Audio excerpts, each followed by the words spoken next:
os olhos, relaxando o nosso corpo. Vamos nos conectando com o alto maior, visualizando em nossa tela mental nossa Mãe Maria,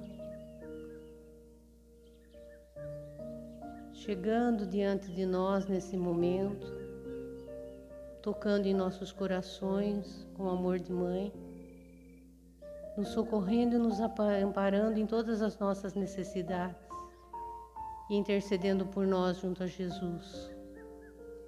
Vamos recebendo essa luz de paz, essa luz de amor, essa luz de cura,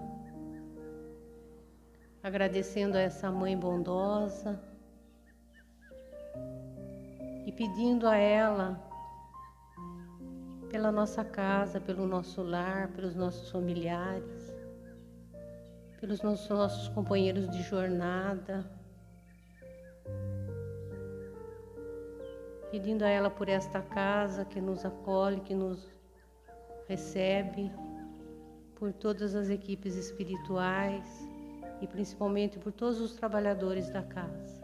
Que todos sejamos abençoados, sejamos iluminados em nome de Jesus. E vamos agora, em gratidão a essa mãe, homenageá-la com a sua oração. Ave Maria, cheia de graça, o Senhor é convosco. Bendita sois vós entre as mulheres, bendito é o fruto do vosso ventre, Jesus. Santa Maria, Mãe de Jesus, rogai por nós, pecadores, agora e na hora do nosso desencarne, que assim seja. Graças a Deus, graças a Jesus. Pedimos também a Maria, que abençoe a nossa irmã Cristina, que fará o Evangelho da noite de hoje. Gratidão.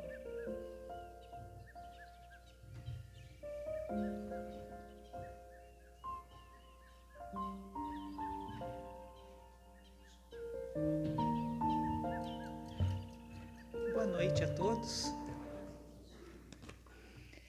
Hoje a reflexão é um convite para a gente pensar um pouquinho sobre o pensamento, né, baseado no livro de de Emmanuel, Pensamento e Vida. Né? Porque essa semana eu estava vendo aqueles shortzinhos, né, sobre uma fala de uma filósofa chamada Lúcia Helena Galvão, e ela falava sobre uma proposta interessante, que normalmente a gente não tem feito tanto, né? Ela convidava a gente para a gente refletir sobre a necessidade e a importância do silêncio interior, né? Ela tentava mostrar que esse estado de quietude ele é necessário para a nossa saúde mental, para o nosso bem-estar. E isso faz muito sentido se a gente for pensar da forma que a gente está vivendo a vida e tudo que nos rodeia o tempo todo, né? Somos bombardeados por informações o tempo todo, as falas, as conversas, as conexões o tempo todo nos envolvem e meio que se tornou natural o rolar, né, mensagens, reels, vídeos e shorts e qualquer outra coisa, né? Então é muito comum hoje em dia a gente estar o tempo todo com um pensamento fixado, distraído em alguma coisa. E até poderia pensar o quanto que isso faz mal para as nossas conexões cerebrais, né, principalmente para a nossa cognição, se a gente for pensar, né, no que tange as atenções, é altamente destrutivo, celulares e coisas do gênero, né, por isso que ultimamente está tendo tantos quadros, né, de TDAH, de TEA e coisas do tipo, mas o enfoque do encontro não é esse hoje. Na verdade, assim, a gente vai compreender que um dia normal nosso ele é dividido em muitas tarefas, que a gente se vê preso a essas tarefas, né? Então a gente fica com a família, ou então algumas pessoas vão para os estudos, a grande maioria vai para o trabalho, né? E essas atividades elas já tomam um tempo nosso significativo de um dia, né? E sobra muito pouco tempo para a nossa conexão interior, muito pouco tempo para a gente entrar em contato com o eu. E normalmente quando a gente tem esse tempo, aí a gente pega o celular e fica desperdiçando esse tempo com outras coisas, né? Então imagine, né, um exercício que a Lucilene uma vez ela fez, ela falou o seguinte: imagine que você more sozinho, E que você, então, seu pai chega para você e fala, olha, hoje você tem uma única tarefa para o dia todo. O momento que você vai fazer isso não importa, mas a única tarefa é sair da sua casa, ir até a esquina numa banca de jornal e comprar um jornal. Só isso, o dia inteiro. E aí o pai vai embora e o filho fica. E aí o filho se distrai com a televisão, aí ele dorme, aí ele lê, aí ele conversa, bate papo, divaga, faz 1 milhão de coisas, menos ir comprar o jornal. Quando chega a noite, esse pai chega e pergunta, e aí, comprou? E aí ele fala, não deu tempo. Né? Então, o que acontece? Se a gente for associar a nossa vida, né, é mais ou menos isso que a gente tem feito com a nossa existência. Né? Nós temos como espíritos um único propósito. Né? E o propósito da gente encarnar é desenvolver valores e virtudes dentro da gente. Só isso. Né? Não importa no que você trabalha, não importa onde você mora, com quem você se relaciona, a ideia é que o espírito saia mais transformado do que quando ele chegou. Essa é a única proposta. E para isso a gente tem um certo quantum de tempo. Né? Então a gente pode, quando acabar o nosso tempo, ser questionados, né? E aí, o que mudou? O que você adquiriu? O que você transformou dentro de você? Né? A gente não vai poder falar que não teve tempo.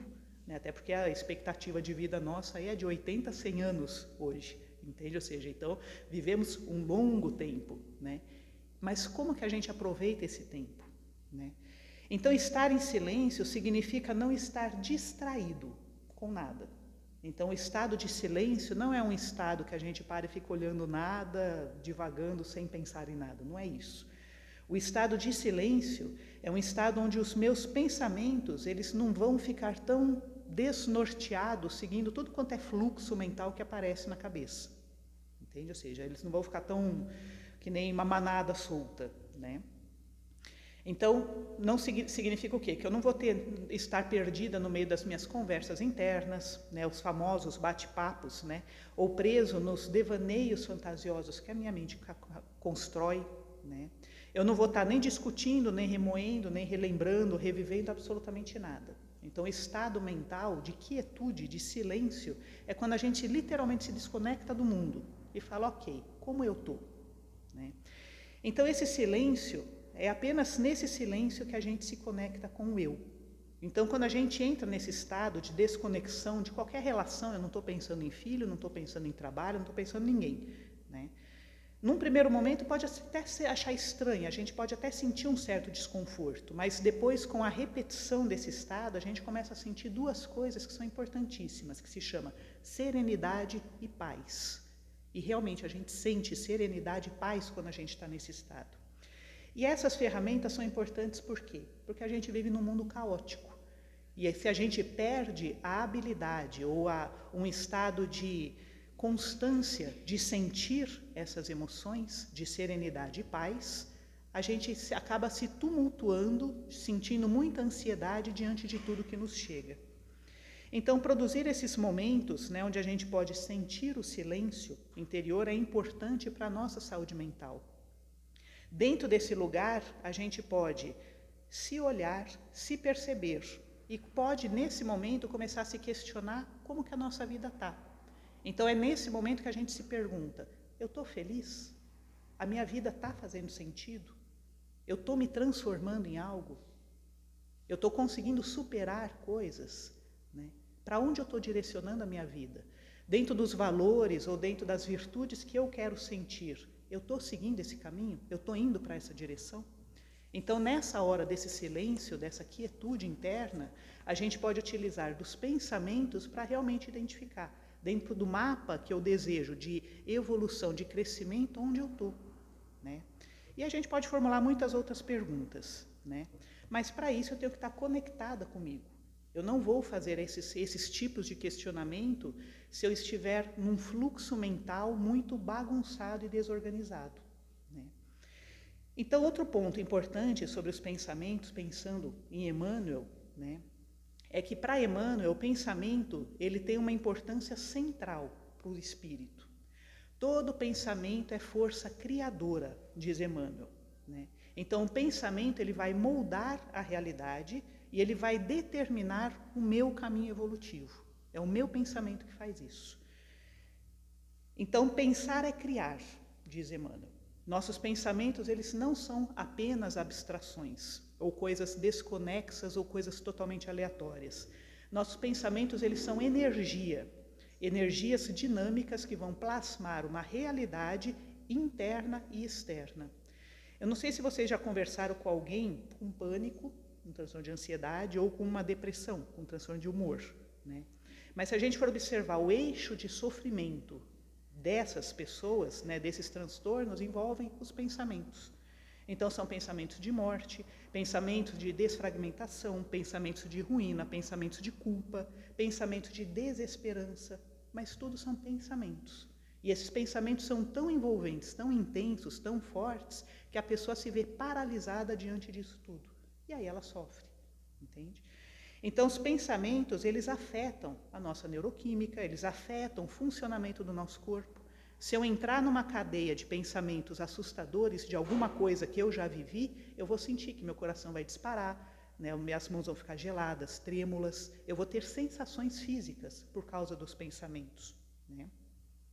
Então, o pensamento, ele rotula a realidade, o pensamento define as relações, ele modela o mundo, né? E no caso de quem tem transtornos, o mundo vai ser sentido, percebido e definido como algo ruim, sofrido e sem solução, algo sombrio, né? E eu sei que vocês podem pensar que esses casos são extremos de quem tem transtornos, né? Mas não é bem assim. Eu me lembro de uma moça, né, que aparentemente ela não tinha nenhum diagnóstico, né? Eu ainda brincava com ela, aparentemente, né? Mas assim, ela sofria imensamente de solidão, porque ela tinha 2 pensamentos que dominavam a vida dela. Um dos pensamentos era: todo mundo me inveja. E o segundo pensamento é: todo mundo quer tirar vantagem de mim. Então, como uma pessoa que vive esses pensamentos, lógico que ela enxergava essa realidade ao redor dela. A realidade era assim? Não. Ainda que eu lembro que eu brinquei com ela, eu falei assim: olha, eu não tenho inveja de você e não quero nada do que é seu. Te garanto isso. Mas ainda assim, a visão dela era não conseguir estabelecer relações pela força dos pensamentos que ela carregava, né? Então, os pensamentos dela criavam esse mundo. E ela sofria pelo que ela construía, né? E esse é o tipo de ponto, né, que Emmanuel tenta, no seu livro, né, Pensamento e Vida, nos chamar a atenção. Tudo que existe no mundo, seja bom, mal, bonito ou feio, absolutamente tudo partiu de pensamentos. A mente é o espelho da vida, ele fala. O espelho que vai refletir o mundo ao nosso redor e também o espelho que vai projetar, nesse espelho, né, as intenções e as imagens que a gente carrega dentro da gente. E a qualidade desse espelho, se ele é polido, se ele é opaco, vai determinar a clareza e a pureza dessas imagens que a gente projeta e que a gente recebe. Então ele diz que nossos pensamentos são fontes de influência constante. Então ele fala: estamos num regime de comunhão mental, onde influenciamos e somos influenciados pelos pensamentos alheios, de acordo com a lei de afinidade. E esse é um ponto muito importante. Se os meus pensamentos eles são elevados, eu vou me sintonizar com boas energias, né, que vai me elevar e me fazer bem. Se os pensamentos forem baixos, pesados, eles vão me sintonizar com energias tóxicas que vão me fazer mal. Basicamente, se eu como um alimento saudável, eu me sinto bem, mas se eu como um alimento estragado, meu corpo ele vai padecer. Então, se os meus pensamentos estão conectados constantemente com baixas emoções, por exemplo, como raiva, medo, tristeza, ansiedade, culpa, ressentimento, rancor e por aí afora, eu vou criar imagens mentais que vão repercutir no meu corpo. Então, esses pensamentos, energia, repercutem no meu corpo, nos meus órgãos, tá? E aí eu vou criar aquilo que a gente normalmente mais teme, que é o sofrimento, né? E se não bastasse fazer mal a mim mesma, ainda tem um outro fator que Emmanuel nos ensina nesse livro, né? Ele fala: todo pensamento se conecta a alguém. Isso é uma coisa interessante, porque a gente não pensa coisas abstratas, né? Não sei se vocês já repararam ou não, todo pensamento tem uma direção, ele tem um alvo, ele tem aonde chegar. Na grande maioria, nossos pensamentos eles são direcionados a uma pessoa. Então, eu posso pensar no chefe, no vizinho, no marido, num amigo, num político, num jogador, num artista, em pessoas. Posso pensar num país, eu posso pensar que daí tem a população que mora nesse país, ou seja, mas o pensamento ele tem um alvo, né? Eles têm uma rota. Só que o nosso pensamento, como diz Emmanuel, né, ele nos conecta, né? Então Emmanuel ele deixa claro que nós fazemos parte de um regime de comunhão mental. Então todo pensamento que eu emito, ele retorna, né? Então se o meu pensamento está conectado a alguém que eu não gosto, né, por exemplo, ou que eu tenho algum mal resolvido, eu vou estar conectada mentalmente a essa pessoa, energeticamente a essa pessoa. Isso significa que tudo tem uma mão dupla. Eu penso no outro a minha energia direcionada e pelo padrão de afinidade e sintonia, o que a pessoa pensar que for semelhante à sintonia e afinidade vai ser direcionado a mim mesmo que ela não me conheça. Então, se eu penso negativamente num político, com raiva, por exemplo, e se esse político sentir raiva em algum momento, eu vou receber resquícios dessa raiva que ele pensou, mesmo ele não sabendo que eu existo.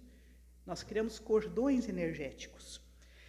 Vivemos em um regime constante de comunhão mental. E como que isso é possível?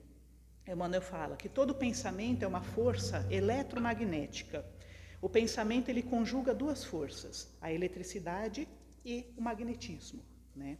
E ele fala que o magnetismo, principalmente, né, o eletromagnetismo, é uma força, né, que ela está presente em todas as manifestações de uma vida universal. Essa força é a base, por exemplo, da gravitação, da afinidade, da assimilação e da desassimilação, que influenciam todos os campos da forma que serve a jornada do espírito. Tudo, tudo. E só tem uma única coisa, Emmanuel fala, que determina o pensamento. Só tem uma única coisa que domina o pensamento, que direciona o pensamento, que muda o curso de um pensamento. E ele é bem categórico nisso. Aí ele fala, se a gente fosse dividir a mente e construir um símbolo para a mente humana, a gente poderia imaginar ela semelhante a uma empresa. Uma empresa tem vários departamentos. Então, na mente do espírito tem o departamento do desejo, o departamento da memória, o departamento da inteligência, o departamento da imaginação. Mas tem a presidência, ele fala, né? Então, assim, a presidência determina o que cada departamento vai fazer. Todas essas coisas, todos os pensamentos que estão a serviço desse departamento sucumbem à presidência, que se chama vontade. A vontade é soberana ao desejo, a vontade é soberana à memória, ela é soberana à inteligência e à imaginação. Quando a vontade ela dita algo dentro da gente, tudo que existe no espírito segue a vontade. Não sei se vocês já viveram essa situação. Né, tenho certeza que sim, quando chega um determinado momento que a gente fala para a gente mesmo, fala, não vou mais viver tal situação, cansei.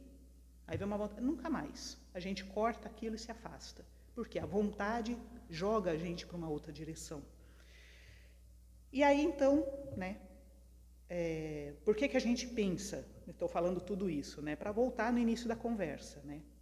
Entrando em contato com o silêncio interior, eu vou ter respostas, eu vou ter noção de caminho para dar uma orientação para a minha vida.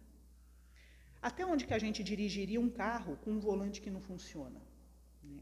Onde se chega com um carro desse? Eu descobri que o nome é caixa de direção, que eu não sabia que se chamava caixa de direção. Mas se ela estiver quebrada, você vira o volante, ele não vai para lugar nenhum, nem para a direita nem para a esquerda. O quanto que a gente daria conta de andar num carro assim? Viver uma vida sem ter esse foco interno, esse contato com o que nós somos, que é espírito, é mais ou menos querer viver uma vida num carro sem volante, entende? Então, eu vou dar um exemplo, né, que o meu departamento de criação ele é bem criativo, né, isso é só o meu exemplo, né, e de tempos em tempos eu entro na minha sala da culpa, porque eu tenho uma sala da culpa na minha cabeça, tá? Então, assim, dentro dessa sala da culpa, né, que por sinal ela é verde, eu criei na minha cabeça que ela é verde porque de propósito, que verde é a cor da esperança e eu tenho esperança que um dia eu vou desfazer dessa sala, mas por enquanto a cor está só nas paredes mesmo. Mas dentro dessa minha sala só tem, imagine que é uma sala e uma cadeira. E essa cadeira eu coloquei a cor vermelha para representar os tronos de reis antigos, porque eu sei que a minha culpa é fruto do meu orgulho. Então, bem característico e tal. E aí, então, quando eu faço meus processos meditativos, eu entro dentro dessa salinha, eu sento na minha cadeirinha e na minha frente tem várias caixinhas de madeira. A minha proposta qual que é? De tempos em tempos eu escolho um tema de culpa. eu carrego aleatório. E aí eu vou, então, fazer uma série de perguntas a respeito desse tema. Tá? Então, eu retiro o conteúdo, eu me lembro do que aconteceu, que me gera culpa. Aí eu vou olhar para aquilo que me causa culpa. Eu vou observar o quão intensa é a minha emoção. Eu vou observar quais nuances existem sobre a história que está relacionada à culpa. Eu vou observar se eu estou projetando essa culpa nas minhas relações, no meu dia a dia. Ela está definindo o meu mundo? Ela está definindo a minha existência? E aí eu vou observar o que eu aprendi com essa experiência, o que eu aprendo com essa vivência que eu tive. Eu observo o que ela me mudou, avalio se eu estou melhor ou pior, né? E observo se, através disso, eu estou mais perto de algum valor moral. Então, no meu processo de meditação, eu faço esse movimento com várias coisas, né? Como eu falei, o departamento faz sentido a mim, mas a proposta qualquer, que cada um tenha um momento dessa conversa interna, que pode ser a qualquer momento, entende? Não precisa ser sentado em posição de lótus, até porque eu nem consigo ficar muito tempo sentado em posição assim. Mas a ideia é que a gente precisa, o quê? Do silêncio interno para poder fazer algo semelhante, né? Eu preciso olhar para essas coisas, a gente precisa olhar para os nossos conteúdos internos. Então, existem muitas caixas que eu ainda não consigo mexer, tem outras que estão tão escondidas que eu não consigo nem ver que elas existem, né? E assim por diante. Mas Emmanuel enfatiza que a gente precisa renovar nossos pensamentos. Eu preciso entrar em contato e olhar para mim, perder o medo de olhar para a minha existência. Fazer as pazes com quem eu sou, né? E Emmanuel, então, ele fala que não é fácil, né, renovar os pensamentos. E ele diz, e por que não é fácil? Porque exige renúncia, exige autodomínio, exige trabalho interno e sacrifício de coração. Acho que essa é a pior parte. Ele diz, não basta mudar palavras, né? É preciso reformular a fonte mental, buscar a verdade, buscar a bondade, buscar a justiça, a honestidade e principalmente a amabilidade consigo. Não é para olhar para a gente com um olhar de dor, de sofrimento e para condenação. Não, é um olhar amoroso, né? Então, Emmanuel, ele fala, os pensamentos, eles são a matéria-prima da nossa existência. Eles moldam o nosso caráter, eles moldam a nossa realidade e o nosso destino. Cultivar pensamentos nobres, né, elevados, é um caminho para a paz interior, para um progresso espiritual e para a construção de um mundo melhor. E quem mais fala sobre tudo isso? Olhando no Evangelho, a gente vê que Jesus fala disso o tempo todo. Para Jesus, a importância do pensamento era tão profunda quanto as ações. Os pensamentos para Jesus eram a fonte e a raiz de tudo que se manifestava externamente. A gente vê no Evangelho de Jesus que ele sempre focou na importância da pureza de coração e na intenção do coração. Então, quando ele fala, lá em Marcos, né, ele fala, as coisas que saem da boca procedem do coração e são elas que contaminam o homem. Porque do coração procedem os maus pensamentos, homicídios, adultérios, furtos, falsos testemunhos e blasfêmias. Sai do mau coração, né? Ou seja, e o que é esse mau coração? São os pensamentos. Para Jesus, todo ato pecaminoso era precedido por um pensamento, por uma intenção. A raiva que leva ao assassinato, o desejo que leva ao adultério, a cobiça que leva ao roubo, todos nascem da mente antes de se concretizarem as ações, né? E para Jesus os pensamentos são o epicentro da moralidade e da espiritualidade, né? Eles são a fonte de todas as ações, sejam boas ou sejam más. Então, para Jesus, a pureza do coração, né, que se manifesta na pureza dos pensamentos, era o verdadeiro caminho para uma vida com Deus. Se a gente quiser, né, então, uma vida de retidão e amor, a transformação deve começar em nós. E tem uma música do Plínio Oliveira, um trecho que ele fala tão bonitinho, ele fala, quem deseja paz, investe no amor, desarmando o mundo em seu mundo interior, né? Que é bem sobre esse assunto, né? Então, a gente deve começar na gente, nas nossas mentes, né? Permitindo sempre que a luz divina ilumine cada intenção e cada desejo interno, né? Então, essa é a proposta. E fica a sugestão da leitura do livro Pensamento e Vida, que, curiosamente, vai fazer 80 anos. Agora, em 2028, faz 80 anos que foi psicografado esse livro, e ele foi um pedido, né? Na verdade, os espíritos pediram para Emmanuel, né, que antes, assim, ele falava assim, olha, quando a gente encarna, né, a gente esquece muito, né, os espíritos encarnados, né, o que fizeram o pedido para Emmanuel, né, a gente esquece de tudo que a gente programou do lado de lá. Então, assim, não tem um manual, uma cartilha básica, um beabá que a gente possa seguir, assim, para dar um norte, uma orientação. E aí, então, Emmanuel fala assim, olha, tem um manualzinho, né, que a gente estuda antes de encarnar. Então, eu vou ditar para vocês exatamente como ele é. E apareceu esse livro, Pensamento e Vida, que acho que ele tem o quê? Nossa, acho que ele não tem nem 80 páginas. É um livrinho pequenininho, de bolso. A gente olha para ele, parece que não dá nada. Cada capítulo é uma página e meia, ou seja, é super curtinho. Mas é tão complexo esse livro, mas é tão profundo esse livro que realmente vale a pena ler. Quem tiver o interesse, e quem não quiser ler, também tem no YouTube várias pessoas que falam, comentam, audiobooks ou coisa do tipo, né? Então, fica a sugestão, tá? Mas é isso, gente.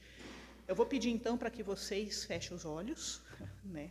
Para que a gente possa fazer a nossa oração final de encerramento, agradecendo a Deus pela oportunidade de estarmos juntos, agradecendo pela espiritualidade amiga que sempre nos ampara, sempre nos envolve com todo carinho, e agradecendo, então, a Deus pela vida, por essa existência, pela oportunidade de estarmos aqui, encarnados. Te pedimos, Deus, abençoe todo esse planeta Terra, abençoe todas as vidas em todos os cantos, que possamos sentir a Tua presença pulsando no nosso coração, que a gente possa sentir, através do Evangelho de Jesus, o ânimo necessário para continuarmos a viver, a buscar o bem em todos os momentos da nossa vida. Esteja conosco hoje e sempre, Jesus, a nos guiar e a nos iluminar. E és o Pai nosso. Pai, gente. Pai nosso que estás no céu, santificado seja o vosso nome. Venha a nós o vosso reino, seja feita a vossa vontade, assim na terra como nos céus. O pão nosso de cada dia nos dai hoje, e perdoa as nossas ofensas, assim como nós perdoamos a quem nos tem ofendido, e não nos deixe cair em tentações, e livra-nos de todo mal, que assim seja, graças a Deus, graças a Jesus. Amém. Uma boa semana a todos.